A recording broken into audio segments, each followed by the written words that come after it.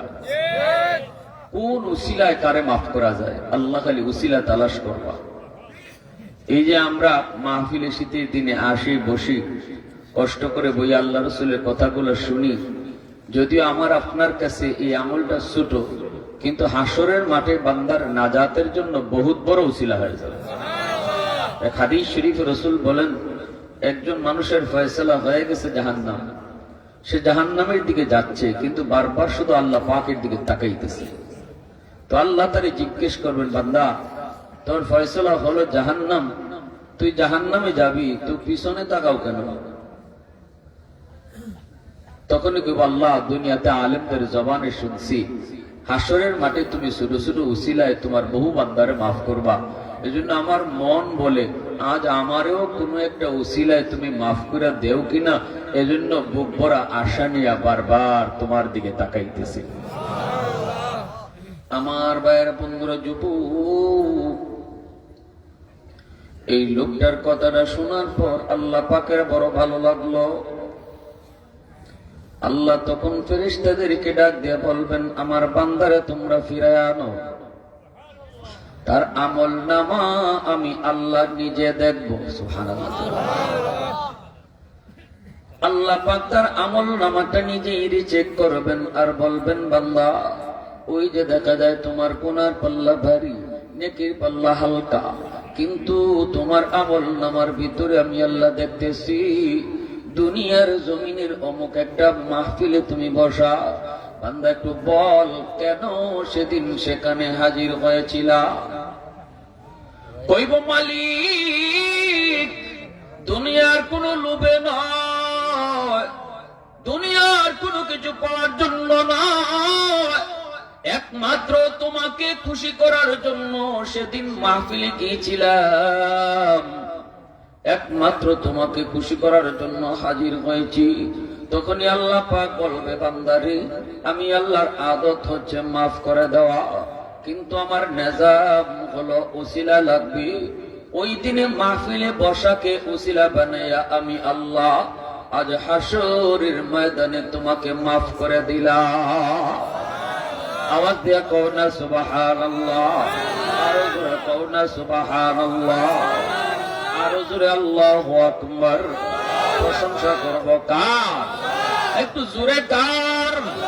ওয়াহদাত কি হিফাজত নেকি বেকুওয়াতে বাজু, ওয়াহদাত কি হিফাজত নেকি বেকুওয়াতে বাজু, आती नहीं कुछ काम हक़ल खुदा दा, आती नहीं कुछ काम हक़ल खुदा दा। ऐ मर्द खुदा तुझको क़ुव्वत नहीं हासिल, जा बैठ किसी गार में अल्लाह को करिया, जा बैठ किसी गार में अल्लाह को करिया। ये सच है कि बातिल की तरफदार नहीं हम, गद्दार न समझो गम गद्दार नहीं हम। फूलों की तरह नरम मिजाज अपना है नाज़ुर, हम तीर नहीं नेज़ा व तलवार नहीं हम, हम तीर नहीं नेज़ा व तलवार नहीं हम। মুসলমানের আওয়াজে কও আল্লাহু আকবার। তাহলে আল্লাহ যদি আমাদেরকে এই মাহফিলে বসাকে উসিলা বানিয়ে মাফ করে দেন, এই ক্ষমতা আল্লাহর আছে না নাই? নাকি আল্লাহ কারো কাছে জিগানি লাগবো? আল্লাহ কারো কাছে জিগানি লাগে না, ঠিক না? জোরে বলো। ভাইরা, বন্ধুরা ও যুবক, আমরা দুনিয়াতে একদিন আইসি আর একদিন চলে যাব, এটাই তো বাস্তব কথা। যার শুরু আছে তার শেষও আছে, যার জন্ম আছে তার মৃত্যু আছে, ঠিক না? শুরু নাই, জন্ম নাই, একমাত্র কার? জোরে কও।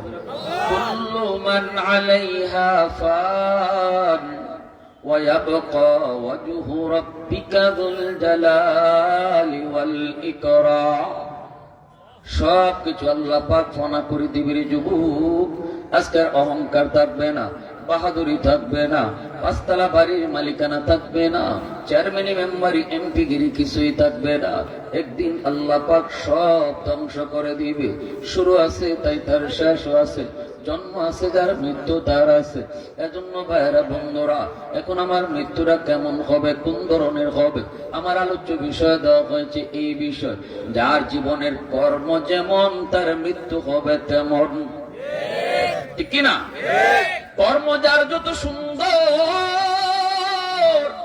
তার মৃত্যু হবে তত সুন্দর, কর্ম যার যত খারাপ তার মৃত্যু হবে তত খারাপ।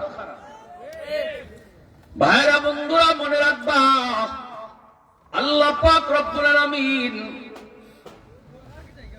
মানুষের জীবনের মৃত্যুর দ্বারা মানুষের জীবনের যতগুলা কল্পনা ছিল সব কল্পনা জল্পনার অবসান ঘটায় দেয়।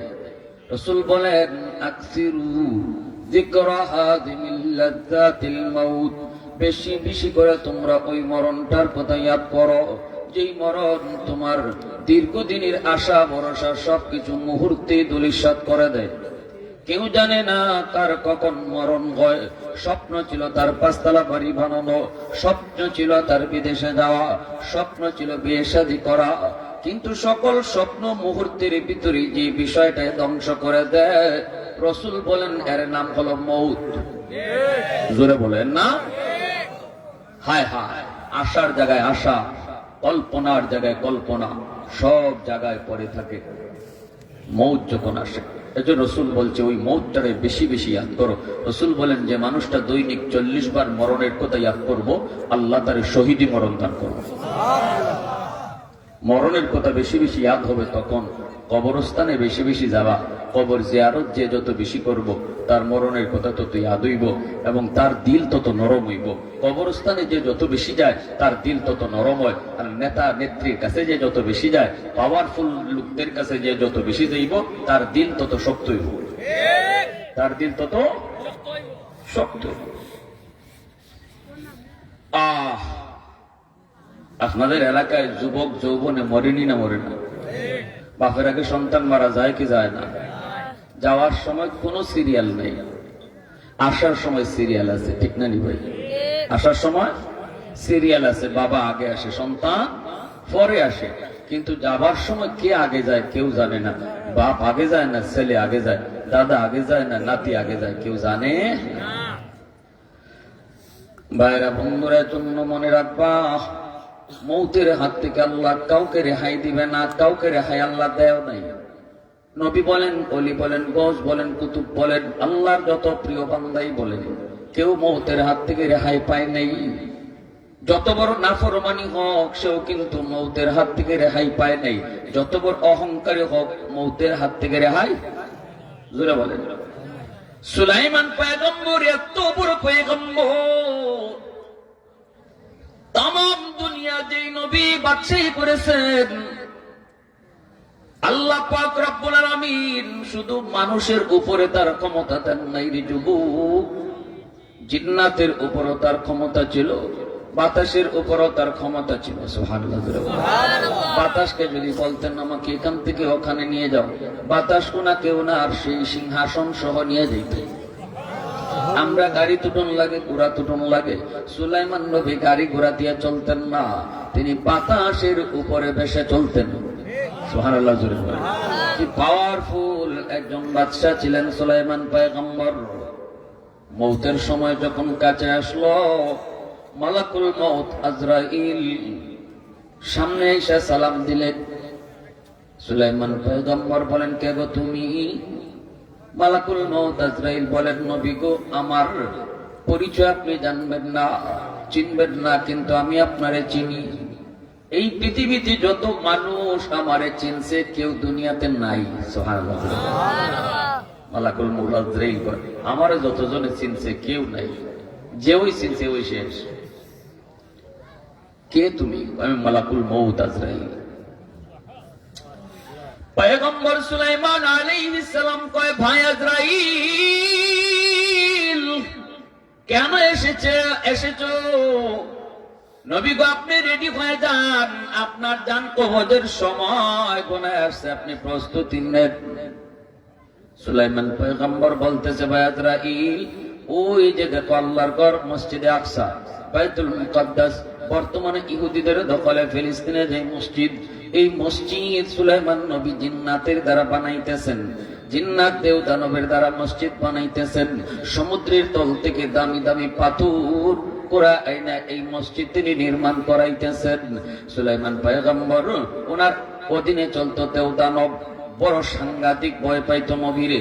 জিন্নাত জাতি বড় বিয়ারা জাতি, সহজে কেউ আনুগত্য মানে না, ঠিক না?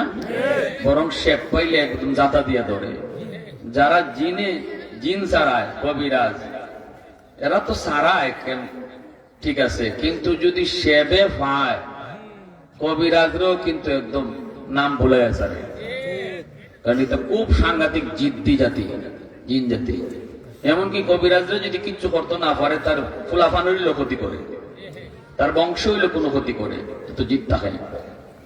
সুলাইমান আলাইহিস সালাম বলতেছেন, ভাই আজরাইল, ওই যে দেখো আল্লাহর ঘর মসজিদে আকসা বাইতুল মুকাদ্দাসের কাজ করাইতেছি, আমি লাঠি লিয়া দাঁড়ায় না থাকলে জিন্নাতরা কাম করে না। এরা বড় ফাঁকিবাজ, কাম করে না। আল্লাহর ঘরের কামটা 3 ভাগের 2 ভাগ হয়ে গেছি, আর 1 ভাগ কাজ বাকি আছে, আমার একটু সময় দাও। আমি আমার নিজের লাগে সময় চাই না, আমি আমার বউ বাচ্চার লাগে সময় চাই না, আমি আমার ক্ষমতার লাগেও সময় চাই না। আমি এই কথা কই না, আজরাইল একটু সময় দাও, আমার ফুলারা তো ক্ষমতাটা বুঝাই আই, আজরাইল একটু সময় দাও, আমার পুনানো কিতা আছে একটু বউরে কইয়াই, ইতার লাগেও না, শুধু সময় চাইতেছি আল্লাহর ঘরের খাতিরে। সুবহানাল্লাহ, জোরে বলেন।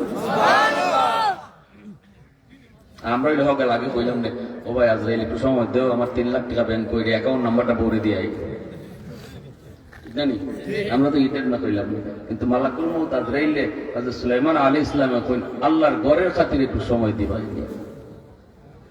মালাকুল মউত আজরাইল বলেন, বা ওগো আল্লাহর পয়গম্বর, এই ক্ষমতা আল্লাহ আমাকে দেয় নাই,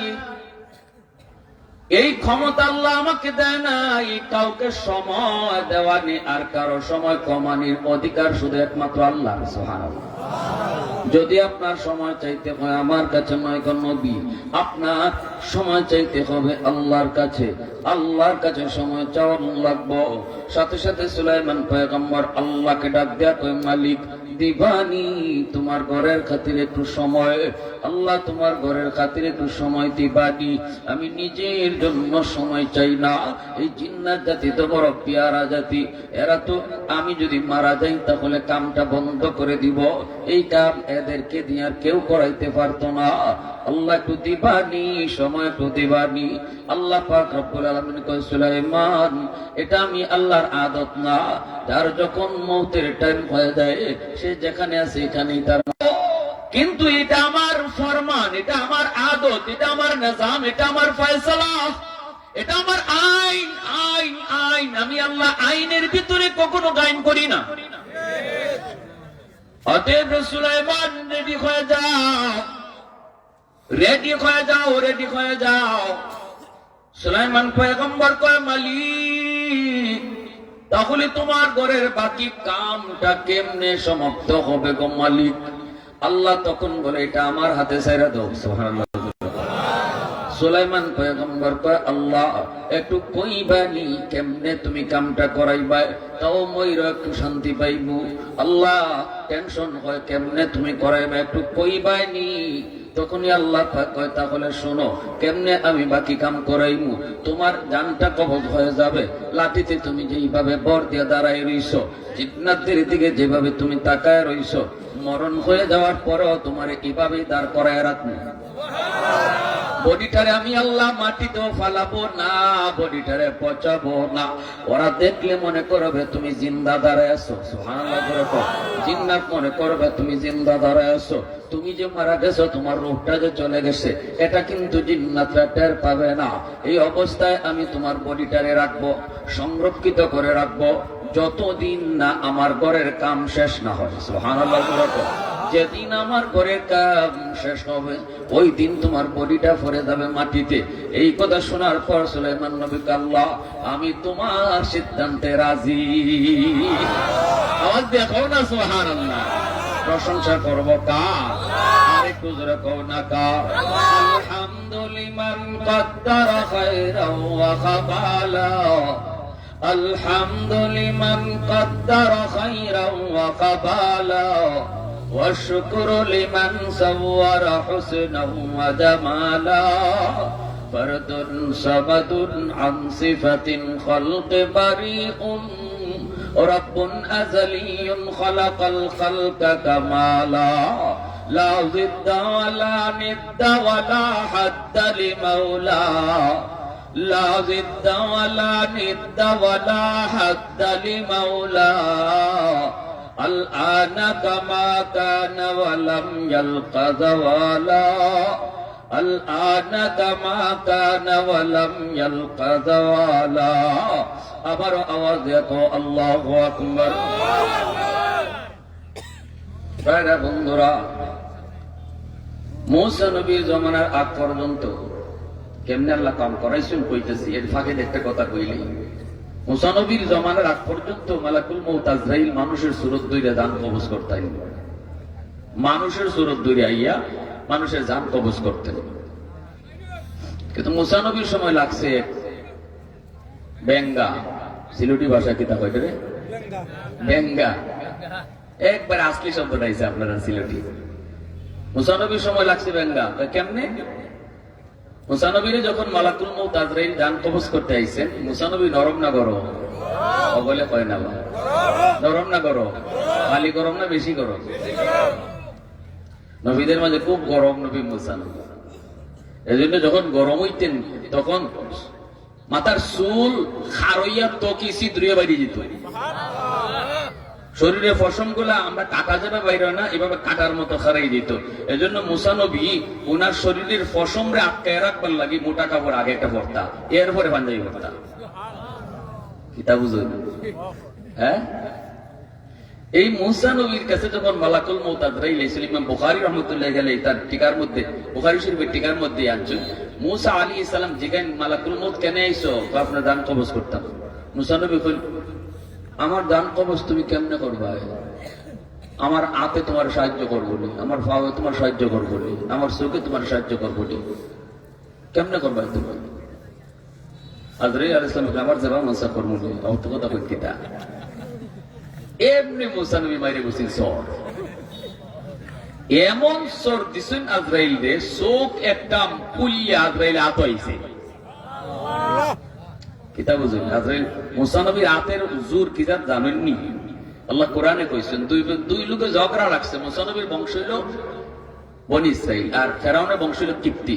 এই দুই বংশের দুইজনে একটু মারামারি করতেছে। মূসা নবী দাঁড়িয়ে যায় আর মূসা নবীর বংশের যে লোককে ডাক দিছে, নবী কই দেখছেন এ আমার সাথে হামক একটা মাইল লাগাই দিছে। তার ফেরাউনের বংশের লোকের পাওয়ার আছিল বেশি, এরা অহংকার নিয়ে হাঁটতো। বনি ইসরাইলের মানুষ দেখলে হামকাকে গুতা মারতো, ওই একটা টেস্কারি মস্কারি করতো। তো মূসা নবী কি বলে যা পারে না, মারামারি পারে না। দুই বাচ্চায় যদি মারামারি করে তখন একজন মুরব্বী গিয়া যখন মার থামায় তখন আস্তে করে দুইজন একটু তাপড় দেয়, ঠিক না? নি তারপর এগুলা পারে না কয়ে যে আস্তে করে তাপড় দেয়। এই তাপড় দেওয়ার অর্থ কিন্তু একটা মারিলাম উনি জানেন। হ্যাঁ, তো মূসা নবী এইভাবেই তাপড় দিয়েছেন আস্তে করে, যাবে এটা পারে না। কিন্তু আস্তে তাপড় মরিয়ে গেছিলেন। কি জাত জোর আছিল আত বুঝে, কি জাত জোর আছিল। মূসা নবী এরপর ও আল্লাহ এদিকে তুইল, আল্লাহ আমি তো ডঙ্গে ডঙ্গে মানে মায়ের তামাইবার নিয়তে আস্তে করে খালি হাতটা লাগাইছি, এদিকে গেছি গিয়া। এত জোর আছিল মূসা নবীর হাত। দেখতে যদিও নরম কিন্তু এই হাতের পেছনে অদৃশ্য শক্তি। ঠিক তেমনি নবীর ওয়ারিস উলামায়ে কেরামরা, এরা দেখতে যদিও নরম, উলামায়ে কেরাম সহজে কারো দিকে হাত উঠায় না, সহজে কারো সাথে তর্কে যায় না, সহজে কোনো সময় গরম হয় না। কিন্তু উলামায়ে কেরাম যদি কখনো গরম হয়, কখনো হাত উঠায়, কখনো ময়দানে নামে, তাহলে বুঝবা এই নরম হাতটার পিছনে অদৃশ্য এক মহাশক্তি হাত আছে। মূসা আলাইহিস সালাম আজরাইল আলাইহিস সালামের তাপড় দেওয়ার লগে লগে চোখ একটা আইসা আতো আজরাইল আর দান কবজ না করে সুজাইছেন আল্লাহর দ্বারো। এই এখন আল্লাহ আমার কার দান কবজ করতে আপনি পাঠাইছেন, এতে আমার দান লই গেছিল, দান কবজ করবা। আজরাইলে কয় তার দেবাই মন চাইবা। আল্লাহ তুমি কও এটাকে আজরাইলে কথা হইছে? যদি কইতো আমার আল্লাহ দেবাইছেন কি ভাই, তাইলে তো আর কোনো কথা নাই। আজরাইলে বাপের নি ক্ষমতা আছে আমার মুসার দান নিতে। তুমি যদি না কও আজরাইল তার দেবাই মন চাইবাই নি, তো নিল না, ঠিক না? নিজের কও কইতো আমার আল্লাহ বাড়াইছুন, আল্লাহ দেবাইছেন নিবাই নিমু, ওকে ফাইনাল, দ্যাটস এনাফ। কিন্তু না, এটার লাগে ভয় দিছি। আল্লাহ পাক তখন কই আজরাইল আমার মুসাই তো হাসই কইছে, কথাটা তো রং করছো তুমি। ওই এমনি আজরাইল আলাইহিস সালাম কইন আল্লাহ বুঝছি রাইট আর রং যাওয়া রইছে, তবে ই কামও আমি আর নাই, ই কামও আমি আর নাই। জান কবজের দায়িত্ব আপনি অন্য যে কোনো ফেরেশতারে দেন, আমি এটা নাই। আজকে গেছে চোখ একটা, কালকে যাইব আরেকটা, আমি আজরাইল শেষ। আবার আজকে তো চোখ গেছে, খামটাও বেশি সুবিধা না, যত জায়গায় যাই গেলে পরে জান নিয়ে আসি। জান নেওয়ার সময় এরা বাপ পুতে সকলতে মিলে যদি আমার দল লাগে আটকাইলা, খামটা তো সুবিধা না। যখন তুই আজরাইল আমার আব্বারে নিতে পারে সব থুতে যদি দল লাগাইলা, তে আমার অবস্থা এটা কি হইব? আল্লাহ এই কাম আমি নাই, আল্লাহ এই কাম আমি নাই, তুমি অন্য কোনো ফেরেশতারে দেবো।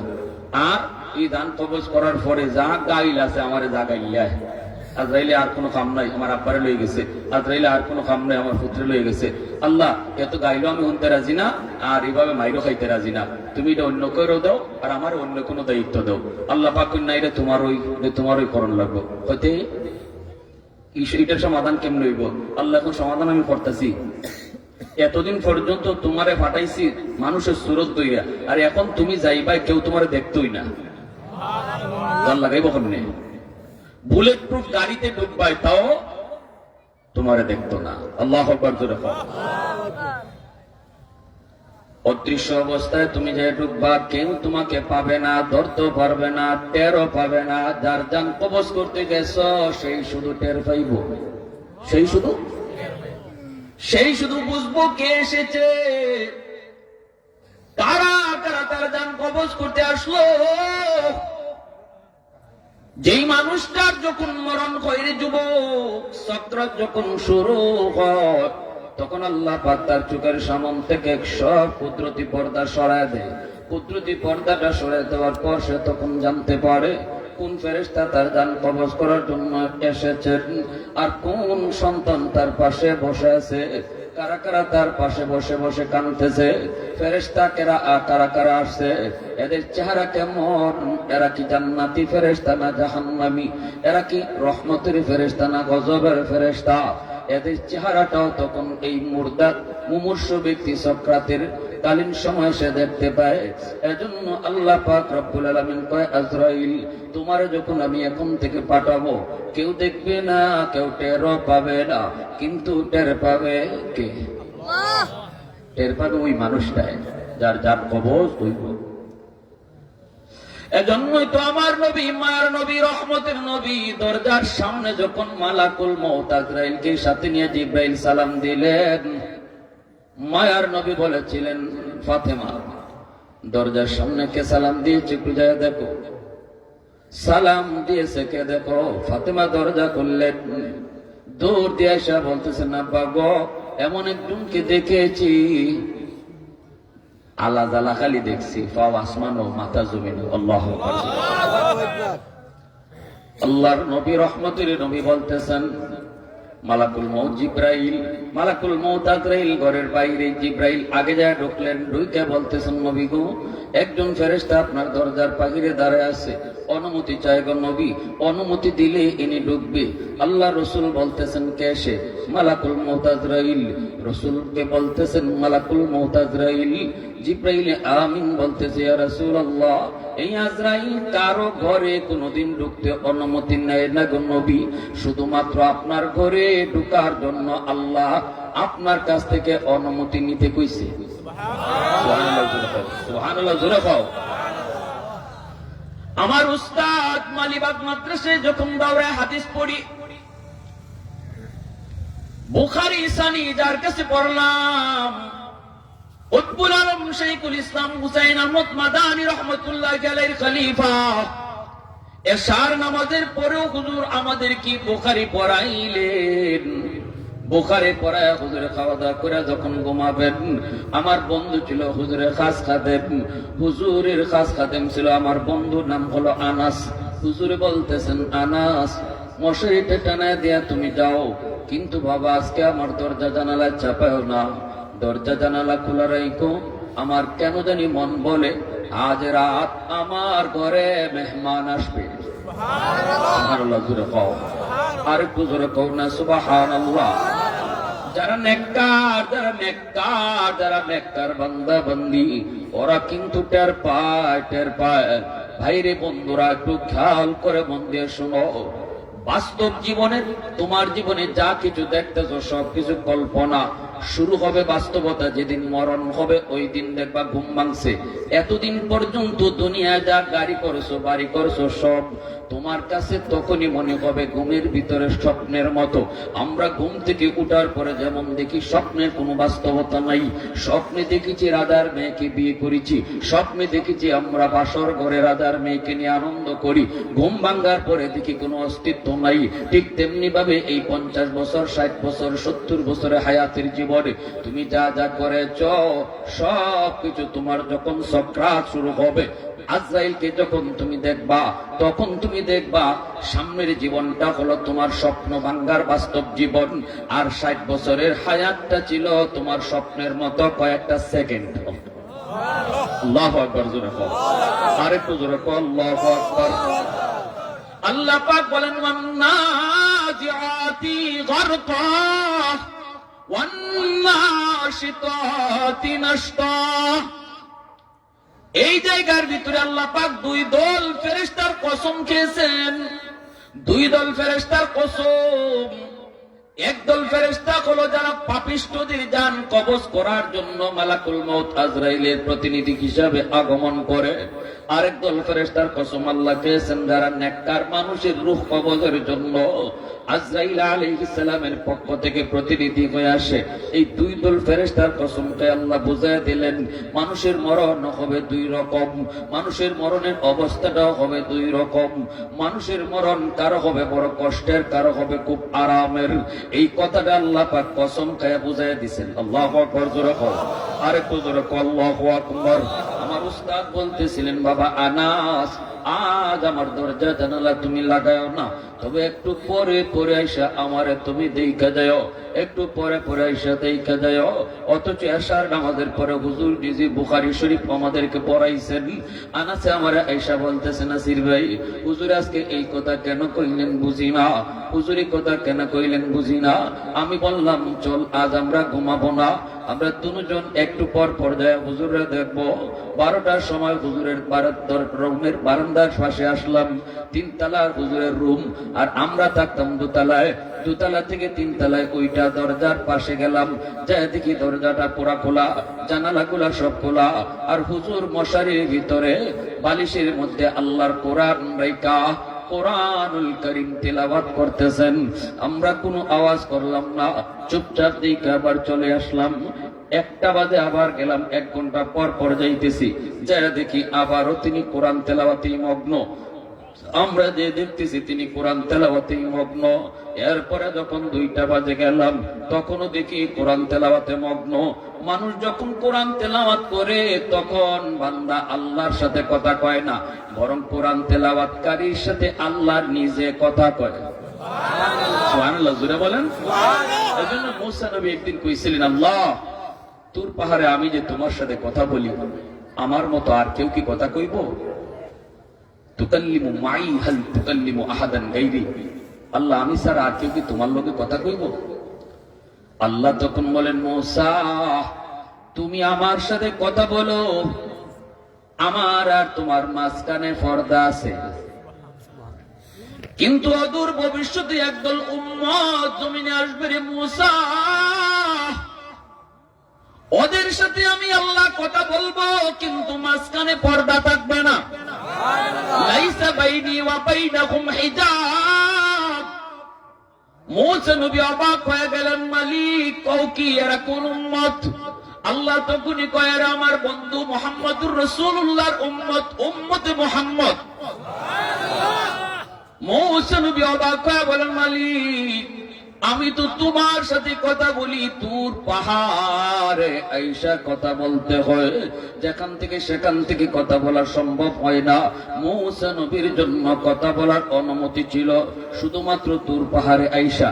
ঘরে বসে মুসা নবী কথা বলতে পারতেন না, দোকানে থেকে কথা বলতে পারতেন না, হাওরে থেকে যেখান থেকে সেখান থেকে কথা বলার অনুমতি ছিল না। কথা বলতে চাইলেই আল্লাহ বলতেন, চলো তুর পাহাড়ে আসো। আল্লাহু আকবার। তুর পাহাড়ে মুসা নবী যে কথা বলতেন। এইবার মুসা নবীকে আল্লাহ, ওই উম্মত তোমার সাথে কথা কইব, অথচ মাঝখানে পর্দা নাই, এরা কোন পাহাড়ে যায় কথা কইব? আল্লাহ পাক তখন বলতেছে, রে মুসা, এরা কোন পাহাড়ে পর্বতে আসবে না। আমার বন্ধুর উম্মত যখন নামাজে দাঁড়াইব তখনই আমার সাথে কথা কইব। সুবহানাল্লাহ। মুসা কয়, আল্লাহ বুঝলাম নামাজি তোমার সাথে কথা কয়, কিন্তু তুমি কখন কথা কও? আল্লাহ কই, যখনই ওরা কোরআন তেলাওয়াত করব, যখনই আমার কালাম তেলাওয়াত করব, তখন আমি তার লগে কথা কই। সুবহানাল্লাহ। আল্লাহু আকবার জোরে কও। এজন্যই তো নামাজি যখন তেলাওয়াত শুরু করে, আলহামদু সমস্ত প্রশংসা, তখনই আল্লাহ জিজ্ঞেস করে, লিমানিল হামদ, কার প্রশংসা তুমি করো? নামাজি কই, লিল্লাহ। আল্লাহ আবারও কয়, মানিল্লাহ, কে তোমার আল্লাহ? নামাজি কই, রব্বিল আলামিন, যিনি রব তিনি আমার আল্লাহ। আল্লাহ আবারও প্রশ্ন করে, মানির রব, কে তোমার রব? নামাজি কই, আর রহমানির রহিম, যিনি রহমান যিনি রহিম। আল্লাহ আবারও নামাজির কয়, মানির রহমান মানির রহিম, কে রহমান কে রহিম? নামাজি কয়, মালিক ইয়াউমিদ্দিন, যিনি কিয়ামত দিবসের মালিক। তখনই আল্লাহ পাক নিজের পরিচয়টা দিয়া দেয়। এতক্ষণ পরিচয় আল্লাহ দেয় নাই। এখন আল্লাহ কয়, বান্দা শুন, যারে তুমি আল্লাহ বলেছো, যারে তুমি রব বলেছো, যারে তুমি রহমান বলেছো, আমি তোমার আল্লাহ, আমি তোমার রব, আমি তোমার রহমান। জোরে বলি আল্লাহু আকবার। এইবার আল্লাহ পাক রব্বুল আলামিন যখন নিজের পরিচয়টা শোনায় দেন, তখনই নামাজি আল্লাহরে সম্বোধন করে কয়, ও মালিক, এতক্ষণ তুমি আমার লগে কথা কইতেছো? আল্লাহ কয়, হরে বান্দা, আমি তোর লগে কথা কইতেছি, পরিচয় না দিয়া। এইবার নামাজি খুশি হয়ে কয়, তাহলে আল্লাহ তুমি শোনো, আমি কি করি শোনো। আল্লাহ কয়, কি করস? কয়, ইয়াকা না'বুদু ওয়া ইয়াকা নাস্তাঈন, আমি তোমারই ইবাদত করি, তোমারই কাছে সাহায্য চাই। আল্লাহ তখন খুশি হয়ে কয়, বান্দা কি চাইবে তুই চা, যা চাইবে তা পাইবি। নামাজি তখন উপশহরে বাড়ি চায় না, 5 তলা 10 তলা গাড়ি চায় না, না ফুলারে লন্ডন পাঠাইবার কথাও কয় না। আল্লাহ কিন্তু অপশন দিয়ে দিছে, চাইবে কি তুই চা, চাইতে দেরি পাইতে দেরি নাই। নামাজি তখন সবচেয়ে বড় চাওয়াটা আল্লাহর কাছে চায়, ইহদিনাস সিরাতাল মুস্তাকিম, আল্লাহ তুমি আমারে জান্নাতের রাস্তা দেখায়া দাও। আমার উস্তাদ কোরআন তেলাওয়াতে মগ্ন, আমরা তখনও কথা কইলাম না, চলে আসলাম। রাত 3টা বাজে যখন ঢুকলাম, ঢুকে দুইকে দেখি আল্লাহর ওলি কোরআন তেলাওয়াত করতেছেন সারা রাত। 3টার সময় ঢুকে দেখলাম তার মাথাটা আল্লাহর কোরআনের সাথে টেক লাগিয়ে রইছে। দৌড় দিয়ে যায় রুমের ভিতরে ঢুকছি, দুইকে যেই মাত্র হাতটার মধ্যে ধরলাম, দইরে আমরা দুজনে ইন্না লিল্লাহ পড়ে ফেলছি। নাই না, কোরআন তেলাওয়াত করতে করতে দুনিয়া থেকে বিদায়। এ যুবক, এজন্য বলতেছে একটু মন দিয়ে শোনো, মরণের কষ্ট কিন্তু সবারই আছে, কিন্তু আল্লাহ পাক কাউকে মরণের কষ্ট পুরাপুরি 100% বুঝায় বুঝায় মরণ দিব, আর কাউকে আল্লাহ পাক মরণের কষ্ট আছে ঠিক কিন্তু অনুভব করতে দিব না। আল্লাহ পাক রব্বুল আলামিন অনুভব করতে দিব না। কেন? ওই নেককার মানুষকে আল্লাহ অনুভব করতে দেয় না, আল্লাহ পাক অনুভব করতেই দেয় না, বুঝবারই সুযোগ আল্লাহ দেয় না কষ্ট যে হইতেছে। কেন? কারণ হলো যখনই ফেরেশতা তার চোখের সামনে যায়, ফেরেশতা যখন যায় তার জান কবজ করতে নেয়, তখনই হাতে কয় আমি তোমার সাহায্য করবো না, পায়ে কয় সাহায্য করবো না, জবানে কয় সাহায্য করবো না। কেন? কয় এই হাত দিয়ে আল্লাহর বান্দা কত মানুষে দান করে, এই দানটা বন্ধ হয়ে যাবে। পা কয় এই পা দিয়ে কত মসজিদে যায়, কত ওয়াজ মাহফিলে যায়, অতএব আমি পা তোমাকে সাহায্য করবো না, পা দ্বারা নেক কাম যা করতে বন্ধ হয়ে যাবে। ফেরেশতায় কয় মালিক, তার কোন অঙ্গই তো আমাকে সাহায্য করে না, দান কবজ করবো কেমনে? তখন আল্লাহ পাক কয় আমার বান্দা আমার পাগল, এক হাতের মধ্যে আমি আল্লাহর ইসমে আজমের নাম চোখের সামনে তুলে ধরো, আর এক হাতের তালুতে তার জান্নাতের বাড়িটা দইরা রাখো। সুবহানাল্লাহ জোরে হোক। এই বাড়িটা আমি আল্লাহ তার জন্য জান্নাতে রাখছি, এই বাড়িটা তার চোখের সামনে ধরে তুলো, আর আমি আল্লাহর ইসমে আজমের নাম তোমার আরেক তালুতে রাখো। দেখো আমার নামের পাগল কি জাত, আর বাড়ি দেখে ওই কি জাত পাগল। এই দুইটা দেখায় যখন রূহ কবজ করতে যায়, তখন দেখা যায় জান্নাতের বাড়ির যাওয়ার লাগি আর আল্লাহর এশকে বইরা সে এমন দেওয়ানা হয়, এদিকে যে ডান কবজ ওই জিতেছে তে খবরই পায় না। সুবহানাল্লাহ জোরে বলেন। বাড়িতে যাওয়ার নেশা, মাহবুবের কাছে যাওয়ার নেশা, মাশউকের কাছে যাওয়ার নেশা, মাঝখানে রাস্তার কষ্ট কমায় দেয়। নদীর ওই পারে যদি তোমার প্রেমিকা থাকে, এক্সাম্পলের জন্য বলি, নদীর ওই পারে যদি তোমার প্রিয় মানুষটা দাঁড়ায় দাঁড়ায় তোমার অপেক্ষা করে আসো, কষ্ট করে সাঁতার দিয়ে আসো, আসলে কিন্তু তুমি আমাকে পেয়ে যাবা। প্রেমিক যখন এই পার থেকে ওই পারে যাবে, সে তখন এই ঠান্ডা পানির মধ্যে সাঁতার দিতে কষ্ট পায় না, কারণ এই কষ্ট তার কষ্ট লাগে না। পানি ঠান্ডা, কিন্তু ঠান্ডা পানি কষ্ট আছে অবশ্যই, কিন্তু সে অনুভব করে না, কারণ তার নেশা হলো কোন রকম কষ্ট করে পারে গেলেই তো প্রিয় মানুষকে পেয়ে যাব। ওই প্রিয় মানুষকে পাওয়ার টার্গেটে কষ্ট কষ্ট মনে হয় না, ঠিক না? ঠিক না? মূলত কিন্তু কষ্ট আছে, মরণের কষ্ট কিন্তু অবশ্যই আছে, মরণের কষ্ট কিন্তু অবশ্যই রয়েছে, কিন্তু এর কোনো কষ্ট অনুভব হয় না। কারণ হলো সে আল্লাহর পাগল, আল্লাহকে দেখার জন্য, আল্লাহর কাছে পৌঁছার জন্য, নিজের বাড়িতে যাওয়ার জন্য দেওয়ানা হয়ে যায়। এমনকি আমরা দেখবেন মুসলমানই করায়নি, পাচ্ছেন তীরে আমরাও তো হইছে নানি, মুসলমানি করানোর সময় আজমে দেখবা হয় নানি, নানি বাড়ি কোনানো, নানি তোমারে কিতা খাওয়াইছে, কি জাত ফিটা খাওয়াইছে, এগুলা কয়নি না কয় না? আজে বাজে কথা কইয়া তারে নানি বাড়ির ফিটা খাওয়ানির মাঝে লাগাইয়া এদিকে ফুস করে কাটতে লাগে। এর কিন্তু নানি বাড়ি ফিটা খাওয়ানির নিছে, এর মন নেশা ওই জায়গায় নিয়ে গেছে। এজন্য আল্লাহ পাক রব্বুল আলামিন কয় ওয়ান্নাজিআতি গরকা ওয়ান্নাশিতাতি নাশতা। আল্লাহ কয় ওই ফেরেশতাদের কসম যারা টেনে ছিঁড়ে তোমার রূহটাকে কবজ করে নিয়ে আসবে। প্রথম যে দলের ফেরেশতার কসম খেয়েছেন এরা হলো গজবের ফেরেশতা, জাহান্নামের ফেরেশতা। যেই ফেরেশতারা তোমার রূহটারে জাহান্নামে নিবে, এরা আল্লাহ পাক কয় টেনে হিসড়ে রূহটারে বের করবে। কেমনে বের করবে? নাজউন শব্দের অর্থ হলো ছিঁড়ে ফেলা। নাজউন শব্দের অর্থ, তাফসীরি কিতাবে এক্সাম্পল দিয়েছেন সিরাটা কারে কয়। শালুক কুরাইনি আপনাদের এলাকায় বা এখানে কেউ আসেননি শালুক, শালুক কুরাইতে গেছেন না, গেলেও এটা অভিজ্ঞতা আছে অনেকের।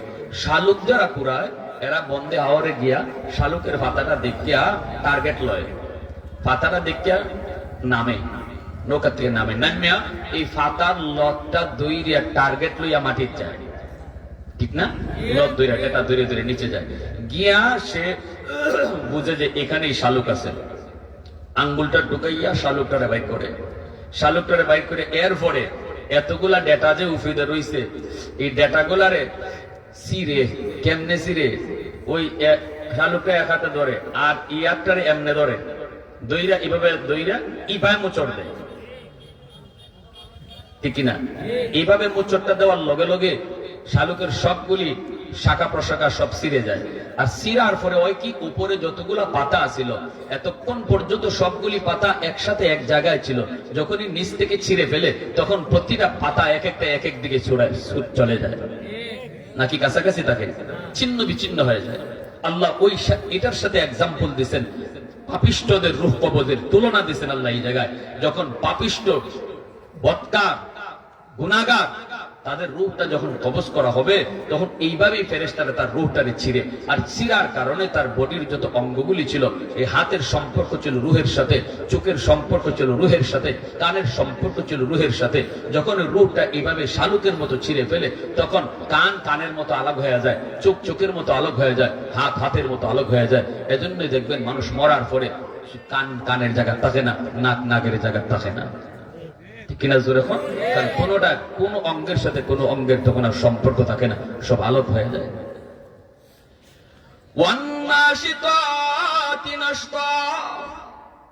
আল্লাহ বলেন, আর নেককার যদি হয়, নামাজি দিনদার আল্লাহওয়ালা যদি হয়, তাহলে কলস থেকে পানি ডাললে যেমন করে কলসে টের পায় না, ঠিক তেমনি ভাবে এই নেককার মানুষের রূহ কবজটাও সে টের পাবে না। আহা, আমার মসজিদের সভাপতি সাহেব ঢাকা কুমিল্লা বাড়ি, উনকে হুজুর আমি এক দারোগার জান কবজ দেখছি, মরণে হালত দেখছি। আমি বললাম কিরম? কবজ আমি দারো আসলাম, 6 মাস যাবত সে বিছানায় প্যারালাইসিস রোগী, নড়তে চড়তে পারে না, বিছানায় প্রস্রাব পায়খানা করে, কিন্তু মরণের সময় আমি দারো আসলাম। হুজুর দেখি মরার সময় তার চোখগুলা এত বড় বড় হইয়া কি যেন ডরাইতেছে, খালি কারে যেন দেখতেছে, চোখ ঘুরাইতেছে, আর এই অবস্থায় তার জিহ্বাটা বাইরিয়া বুক আইছে, জিহ্বাটা বাইরিয়া বুক আইছে আমাদের চোখের সামনে, তার সেবরা বাইরিতেছে, সে নরবার চড়বার চেষ্টা করতেছে। কারণ হাদিস শরীফে রাসূল বলেন, পাপিষ্ঠের জান যখন কবজ করা হয় তখন একদম পায়ের আঙ্গুল থেকে মুরব্বা যেভাবে খিঁচুনি দেওয়া হয়, এভাবে খিঁচুনি দিয়া দিয়া তার রূহটারে বের করার চেষ্টা করা হয়। রূহটা বের হতে চায় না, কারণ সে জানে সে জাহান্নামের আগুনে জ্বলবে। এজন্য ওই তার জাহান্নামের বাড়িটা দেখার কারণে রূহ বাইরিতে চায় না, ফেরেশতারা জোর করে বাইর করে, তার হাতে পায়ে শক্ত করে ফেরেশতারা ধরে, যার কারণে নড়তে পারে না। ওই মুরব্বা যেভাবে খিঁচুনি দেয়, এইভাবে দিয়া তার গিরায় গিরায় গিরায় গিরায় খিঁচুনি দিয়া দিয়া তার রূহটারে বাইর করা হয়, মুখ দিয়া নয় চোখ দিয়া, এভাবে রূহটা বের হয়ে যায়। আর ওই অবস্থায় সে নড়াচড়া করতে পারে না, দেখে সবই, চোখ ঘুরায় কিন্তু সবই দেখতেছে, ভয়ও পাইতেছে। দারোগা সাহেব আমার সভাপতি কয়, হুজুর মুখটা থেকে জিহ্বা বাইরিয়ে বুক পর্যন্ত আইলো, এরপরে দেখি হঠাৎ কইরা যেই মানুষটা 6 মাস ধরে বিছনাত পড়া, নড়তে পারে না, চড়তে পারে না, হঠাৎ কইরা সে লাফ দিয়া বিছনা থেকে উঠা ঘরের সাঙ্গের মধ্যে ফাল দিয়ে ধরে ফেলেছে, এইভাবে ধরে ফেলেছে। আমরা সবাই টাইনা তারে নামাইছি পরে শেষ, জিহ্বা বুক পর্যন্ত রইছে। আমি বললাম, চিনতেন ভালো করে? হুজুর ভালো করে চিনতাম, বহু মানুষের কষ্ট দিছে, বহু ঘুষ খাইছে, ঘুষ দিয়া বাড়ি বানাইছে, হারাম টাকা দিয়ে অনেক সম্পদ কামাইছে, লাভ হইল কি? কয়টা বাড়ি কবরে লিয়ে গেছে। কি ভাই, কয়টা বাড়ি লিয়ে গেছে? আহা, ওয়ান্নাজিআতি গারকা ওয়ান্নাশিতাতি নাশতা। এই যুবক, এজন্য মনে রাখবা, তোমার দুনিয়ার কর্ম যত সুন্দর, মরণ তত সুন্দর। দুনিয়ার আমল যত খারাপ, মরণ তোমার তত খারাপ, মরণ তোমার তত খারাপ। উসমান হাদি মারা গেল, সারা দুনিয়া তার জন্য কাঁদলো, কিন্তু আজকে খনি ফয়সল যদি ধরা পড়ে ফাঁসিতে ঝুলানো হয়, বাংলাদেশের একজন মানুষও কান্ত না, বরং মিষ্টি বিতরণ করবো, ঠিক কিনা জোরে কও? মরণ সবারই আছে রে যুবক, কেউ চলে যায় কিন্তু মানুষের দিলে বড় পড়া যায়, মানুষের দিলে বসা থাকে, মরো অমর হয়ে থাকে। এক যুবকের জন্য বলি, মনে রাখো, মরলেই শেষ না, মরলে পরে কিন্তু তোমার মূল জীবনের শুরু। মরলে জীবন শেষ না, মরণের পরে জীবন শুরু। তোমার কর্ম যত সুন্দর, মরণ তত সুন্দর। শহীদি মরণ হয়েছে শহীদ উসমান হাদির। জীবনটা চলছে ইসলামী রীতিনীতির উপর, জীবনটা চলছে আল্লাহ পাকের উপর, জীবনটা চলেছে ইসলামী বিধিবিধানের উপর। ভার্সিটিতে পইরাও সে আল্লাহকে ভুলতো না, ভার্সিটিতে পইরাও সে নামাজ ভুলতো না। আজানের আওয়াজ আসলে পরে বলতো, দোস্ত চলো মসজিদের মিনার থেকে মালিক ডাকতেছে, মালিকের কদমে সাজদা দিয়ে আসি। আমরা বলি, যুবক কলেজে বড় দোষ নাই, ভার্সিটিতে বড় দোষ নাই, ডাক্তার হও দোষ নাই, প্রফেসর হও দোষ নাই, সব যদি মুফতি সাহেব হয়ে যায়, ডাক্তার হবে কে?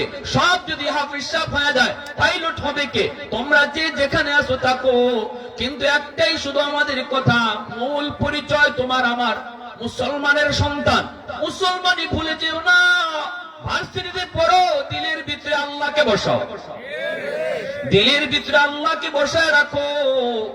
যেখানে থাকো সেখানে তুমি যা করো তা করো, যে কর্মে আসো কর্ম করো, কিন্তু মুসলমানই কখনো ভুলে যেও না। এই কথা ভুলে যেও না, এ জীবন জীবন নয়, মরণের পরের জীবনটাই হলো তোমার আসল জীবন। এই জীবনের প্রতিটা কাজের হিসাব আল্লাহর দরবারে পাই টু পাই তোমাকে দেওয়া লাগবে। এই কথাটা তুমি যেখানে থাকো কখনো ভুলে যাও না। যখন এই কথা দিলের মধ্যে রাইখা তুমি চলবা, আল্লাহর ভালোবাসার পাত্র হবা। যেমন ওসমান হাদি আল্লাহর ভালোবাসার পাত্র হইছে। গুলি খাইছে শুক্রবারে, আল্লাহ ডাকে সারাও দিয়েছে শুক্রবারে। জুম্মার দিনে যে মারা যায়, রসুল বলেন জুম্মার দিনের ইজ্জতের খাতিরে আল্লাহ কবরের আযাব এমনি মাফ করে দেয়। সুবহানাল্লাহ, জোরে কও, আরো জোরে কও না সুবহানাল্লাহ। বেমুরব্বি কায়তওয়ান নদী তিফলে দানেশ্বর সুদন, বেমুরব্বি কায়তওয়ান নদী তিফলে দানেশ্বর সুদন, قطرا امکان باشد بے صدف گوہر شدن، روزہ باید کشیدن انتظار بے شمار، تاکہ در جوف صدف بارا شود در عدن، دورہا باید کتائے کی مرد صاحب دل شواد، بایزید اندر خراسا یا اویس اندر قرن۔ اللہ اکبر۔ اے যুবক, তোমার জীবনে এখন দুই লাইনের, কোন এক লাইন, কোন লাইন নিবা, কোন লাইন নিবা? যুবক, তুমি কোন লাইনে হাঁটবা? ফয়সল যুবক, শহীদ উসমান হাদিও যুবক। খুনি ফয়সল যুবক, শহীদ উসমান হাদিও যুবক। তুমি কি ফয়সলের মতো জীবন গড়বা নাকি উসমান হাদির মতো জীবন গড়বা? সিদ্ধান্ত তোমার, ঠিক না? জোরে খাও, সিদ্ধান্ত তোমার। আল্লাহকে ভালোবাসা চলো, দিনের ভিতরে খাঁটি দেশপ্রেম রাখো, তাহলে শহীদ উসমান হাদির মতে আল্লাহ তোমার কবুল করবে। আর যদি ভিন্ন পথে চলো, ভিন্ন মতে লও, তাহলে কোনি ফয়সলের পথে তোমার পথ হবে। আজকে ফয়সলের কারণে বাপ মা কলঙ্কিত, নিজেও কলঙ্কিত, আর হাদির কারণে সে নিজেও অলঙ্কিত, তার বাপ মা অলঙ্কিত, ঠিক কিনা? আমার ভাইরা বন্ধুরা, এজন্য এই মরণ আমাদের প্রত্যেকের সামনে, ঠিক কিনা? জোরে বলেন। এই মরার পরেই গিয়ে কবরকে হাজির। তোমার জীবনের প্রথম সওয়াল শুরু হয়ে গেল, বাস্তব জীবন শুরু হয়ে গেল তোমার কবর থেকে। রাবেয়া বসুরি রাইয়া ফেরেশতারা জিজ্ঞাসে, আমার রাব্বুকা, তোমার রব কে? রাবেয়া বসুরি কয়, আমার রব কই মনে কেডা, তোমরা রব কেডা হিডা কও। ফেরেশতারা কয়, কই আইলাম? আল্লাহ আমরারে পাঠাইছো তারে সওয়াল করার লাগি, নাকি আমরারে পাঠাইছো হের কাছে আমরারই ইন্টারভিউ নিবার লাগি? আল্লাহ এখন কি হয়েছে বলে, আমার আমরারে জিগায় রব কেটা? ফেরেশতারা কয়, আল্লাহ রব কেটা জিগায়? ফেরেশতারা কয়, আমাদের রব সাত আসমানের উপরে আরশে আজিমে। রাবেয়া বসুরি কয়, ওনার স্বপ্নে দেখছেন, ওরা ইন্তেকালের পরে ওনার এলাকার 70 জন আল্লাহওয়ালা এক রাইতে স্বপ্নে দেখছেন রাবেয়া বসুরির ইন্তেকালের পরে, যে আল্লাহ আপনার সাথে কবর কি আচরণ করছে। রাবেয়া বসুরি তখন তাদেরকে এই কথা কইছে, তারা স্বপ্নের কথাটা কইতেছেন কিতাবে। তখন ফেরেশতারা কয়, আমরা তো আল্লাহর কাছ থেকে আইছি। রাবেয়া বসুরি কয়, এত দূর থেকে যে তোমরা কবরে আইছো, তোমরা কি তোমাদের রবরে ভুলে গেছো না? ফেরেশতারা কয়, না, আমরা আমাদের রবরে ভুলবো কেমনে? আমরা যত জুরি যে আল্লাহ আমাদের রবরে আমরা ভুলি না। তখন রাবেয়া বসুরি বলে, এত লম্বা সফর করে আসার পরে যদি রব না বলো, তা আমি রাবেয়া মাত্র 3.5 হাত মাটির নিচে আইছি, আমি আমার রবরে ভুলে গেছি, এটা তোমরা ভাবছো কি কইরা? যে রাবেয়া সারা জীবন আল্লাহর প্রেমে মস্ত, তার পশমের গুড়ায় গুড়ে আল্লাহর ইশক, ওই রাবেয়া মাটির নিচে আইছে মাত্র 3.5 হাত, আর তোমরা কত হাজার মাইল পাড়ি দিয়ে রব বলছো না, আর আমি রাবেয়া রব ভুলে গেছি। আমার আইয়া প্রশ্ন করো, মার রাব্বুকা? সুবহানাল্লাহ ওয়া বিহামদিহি সুবহানাল্লাহিল আযীম। যখনই তুমি দুনিয়ার জীবনে আল্লাহকে রব মেনে চলছো, রবের সবক আদায় করেছো, নামাজ যদি পড়ো রাকাতে রাকাতে রবের সবক, আলহামদুলিল্লাহি রাব্বিল আলামিন রবের সবক, রুকুতে গেছো সুবহান রাব্বিয়াল আযীম রবের সবক, মেহমান নিয়ে আসেন সুবহান রাব্বিয়াল আলা, সিজদায় গেছো রবের সবক, সামি আল্লাহু লিমান হামিদা রাব্বানা লাকাল হামদ রবের সবক। এজন্য নামাজি মানুষ যখন কবরে যায়, তখন আল্লাহ বলে, আমার নামাজিরে মার রাব্বুকা প্রশ্ন করা লাগবে না। নামাজি রাকাতে রাকাতে রব আমার আল্লাহ সবক আদায় করছে, অতএব নামাজির জন্য প্রশ্ন ছাড়াই সে জান্নাতি। এজন্যই নামাজির আল্লাহ বিনা হিসাবে জান্নাত দিবে। যখন সুবহানাল্লাহ। পাঁচ ওয়াক্ত নামাজ আমরা পড়তে রাজি আছি, কারা কারা হাত উঠে আল্লাহরে দেখাও। যুবক হাত উঠাও, দিল থেকে হাত উঠাও। শহীদ উসমান হাদি ভার্সিটিতে পড়ে যদি পাঁচ ওয়াক্ত নামাজ ভুললো না, তুমি কেন ভুলবা? সে যদি পড়তে পারলো, তুমি কেন পারবা না? তুমি তো তার মতোই যুবক। এমন জীবন তুমি করো হে গঠন, মরিলে হাসিবে তুমি, কাঁদিবে ভুবন। ঠিক কিনা জোরে কও?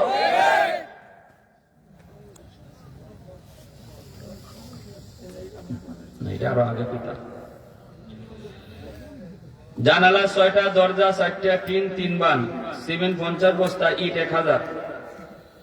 মাদ্রাসার জন্য, মাদ্রাসা আল্লাহ নবীর ঘর।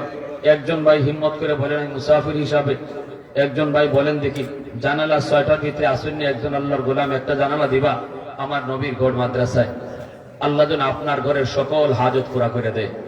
আমার নবীর ঘরের একটা জানালা দিবা, আল্লাহ যেন আপনার ঘরের সকল হাজত পুরা করে দেয়। যত সমস্যা আছে, হ্যাঁ, কাজ চলমান আছে, আল্লাহ যেন মসজিদ মাদ্রাসার কাজ কিন্তু আল্লাহ উঠায় নেয়। আমি আপনি যদি শরীক হইতাম পারি, তাইলে এটা আমার জন্য খুশনসিব, এর বেশি কিছু না। কাজ আল্লাহ উঠাই দিবে কাউকে না কাউকে দিয়া। একজন আসেন এরকম জানালা, একটা জানালা দিবেন। কি নাম? কি নাম? কবির ভাই ওয়ার্কশপ, একটা জানালা। যেরকম মারহাবা। আটকা যুবক, একজন যুবক, আল্লাহ তুমি তার সামনের ঘাট আসান করে দিও, যত মুশকিলাত আছে আসান করে দিও। আয় আল্লাহ ব্যবসা বাণিজ্যে আরো বরকত বাড়ায় দিও। সবাই আমিন বলেন। আরো জোরে কোন আমিন। ভাই আর কে আছেন? আর কে আছেন? জানালা একটা। কেউ যদি দরজা দিতেছেন, দরজা টিন 3 বান, সিমেন্ট যদি 50 বস্তা, 1 বস্তা 2 সিমেন্ট দিতেছেন, দিতে পারেন। ইট 1000, আপনি যদি 500 ইট দিতেছেন, দিতে পারেন। যার যেটা তৌফিক অনুযায়ী।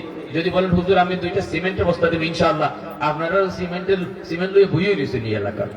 বাংলাদেশের সেরা সিমেন্ট ফ্যাক্টরি। কে আছেন ভাই? 1 বস্তা সিমেন্ট, 2 বস্তা সিমেন্ট দিবা। জানালা একটা হইছে, আর একজন আসুন আল্লাহ কোন বান্দা, আরেকটা জানালা দিবা। আল্লাহ